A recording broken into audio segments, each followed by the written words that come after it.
Faux. Depuis septembre 2024, il existe un dispositif permettant à toute personne de venir dans les laboratoires et de demander un dépistage d'IST. Faux. En dessous de 26 ans, il est complètement pris en charge par la sécurité sociale. Au-dessus de 26 ans, il y a une part mutuelle de 40% qui reste à charge, mais qui est prise en charge par toutes les mutuelles.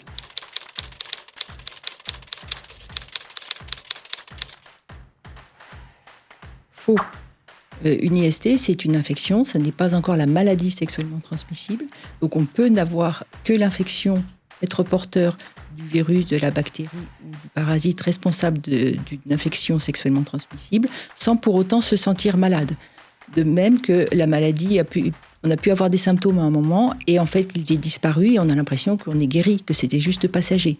En fait, l'infection est là, et elle ne partira pas toute seule sans traitement, ce qui fait qu'elle peut évoluer vers une maladie d'une part, vous pouvez rester contagieux vis-à-vis des partenaires, et vous pouvez aussi, pour les femmes, le transmettre au bébé.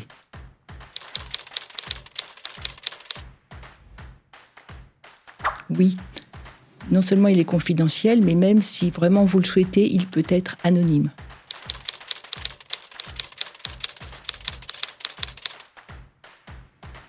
Vrai, à condition évidemment d'être accompagné d'un majeur de confiance que vous choisissez.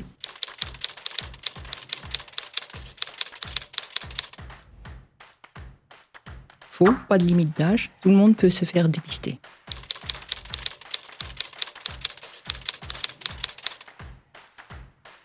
Je dirais, ne fais pas l'autruche. Si tu oublies ton IST, elle ne t'oubliera pas.